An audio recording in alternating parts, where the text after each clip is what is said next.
Hi guys, कैसे हो? टेकी simplified में आप सभी लोगों का स्वागत है।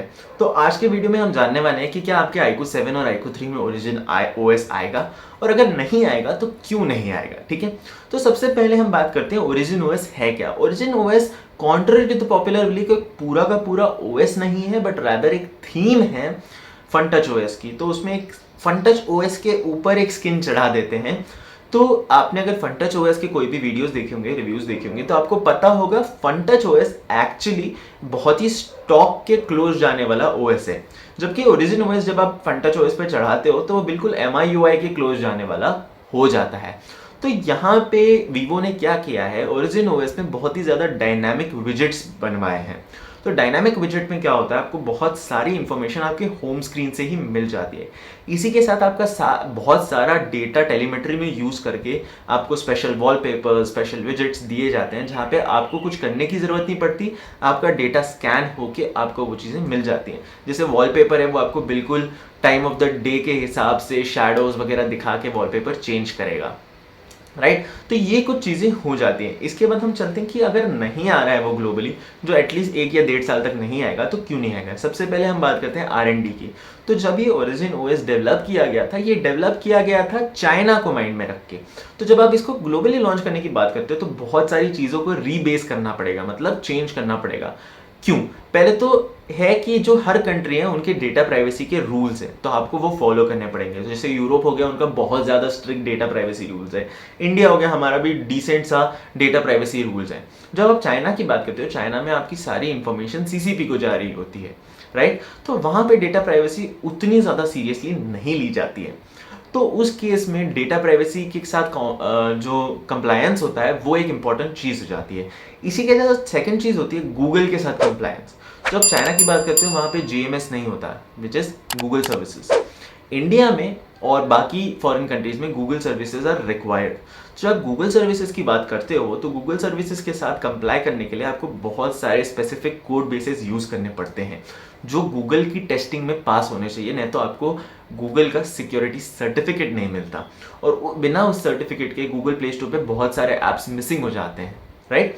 तो ये जो कुछ चीज़ें उनके साथ कंप्लाई करना इज़ वेरी वेरी इंपॉर्टेंट, जो एक डिफिकल्ट टास्क हो जाता है। आप वीवो जैसी कंपनी के लिए बात करो, जो अभी भी अपना फुल वर्ल्ड में फुटप्रिंट क्रिएट करना चाहता है। उसी के साथ सिंप्लिसिटी और कन्फ्यूजन की एक बार भी बात कर देता हूँ। जो सिंप्लिसिटी और कन्फ्यूजन है, जैसे हम फन टच OS की तरफ देखते हैं, वो बहुत स्टॉक के क्लोज जा रहा है, बट जब आप ओरिजिन OS की तरफ देखते हो तो वो बहुत ही MIUI स्किन हैवी हो रहा है।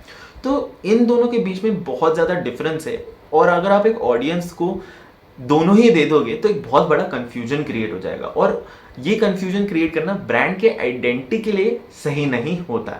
इवन दो बहुत लोगों को ओरिजिन OS चाहिए, इट इज़ नॉट कि लोगों ने एक्चुअली ओरिजिन OS इंडिया में यूज किया है।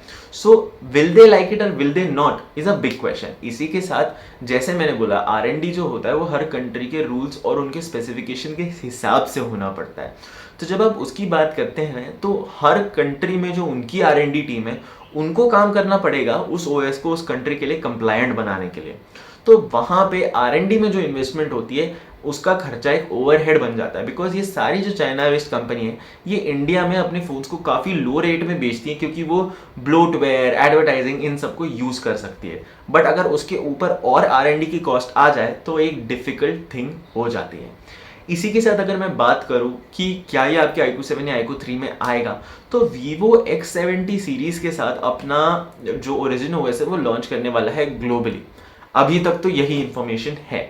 बट iQOO की अगर मैं बात करूं तो iQOO के जो हेड है उन्होंने पहले ही बोला हुआ है कि हमें लगता है iQOO के लिए फन टच OS बेस्ट है, तो ओरिजिन OS हम जल्दी नहीं लाने वाले। और इसके पीछे का ये एक रीज़न है कि ऑलरेडी जो उनकी iQOO UI वाली ब्रांडिंग थी वो चली गई है, वो फन टच OS यूज़ करते हैं। तो एक तरह से जो उनकी इंडिविजुअलिटी है वो थोड़ी गुम हो गई है। इसी के साथ अगर वो ओरिजिन OS भी यूज़ करने लग गए तो उनका जो मोटो ऑफ सिंप्लिसिटी है, जो इन जनरल उन्होंने फीचर बेक किए हुए हैं, वो डिफ़िकल्ट हो जाएगा इम्प्लाई करने के लिए। इसी के साथ अगर हम बात करते हैं iQOO की, तो इंडिया में iQOO एक अपनी खुद की एंटिटी है, it is a singular entity. तो उस केस में उनको ओरिजिन OS पे R&D करने के लिए ज़्यादा कॉस्ट पड़ेंगी, बिकॉज वो वीवो की कंपैरिजन में कम प्राइस में फ़ोन बेचते हैं। तो अगर मैं कहूँ ये सारे रीजंस हैं कि आपके iQOO 7 या iQOO 3 पे अभी ओरिजिन ओएस नहीं आ रहा। बट क्या फ्यूचर में आ सकता है? अगर वीवो ने अभी X70 के साथ लॉन्च कर दिया तो 1 साल बाद आप एक्सपेक्ट कर सकते हो ओरिजिन ओएस आएगा। बिकॉज ओरिजिन ओएस का जो एक फैन फेयर है, जो क्रेज है, उस पे iQOO खेलना ज़रूर चाहेगा, उनको उसका यूज़ ज़रूर करना पसंद होगा। बिकॉज अभी आप जैसे देख सकते हो MIUI का इन्हांस्ड एडिशन आ गया है, जो इंडिया में भी आ गया है। तो काफ़ी लोग बोल रहे हैं अगर वो कर सकते हैं तो आप क्यों नहीं कर सकते। तो यहाँ पे एक कॉम्पिटिटिवनेस की वजह से 1 साल में आप ओरिजिन ओएस देख सकते हो। तो गाइस आई होप आपको वीडियो अच्छी लगी हो। अगर लगी हो तो प्लीज़ लाइक शेयर सब्सक्राइब कर देना। आपसे मिलता हूँ अगले वाले में। This is techy simplified signing.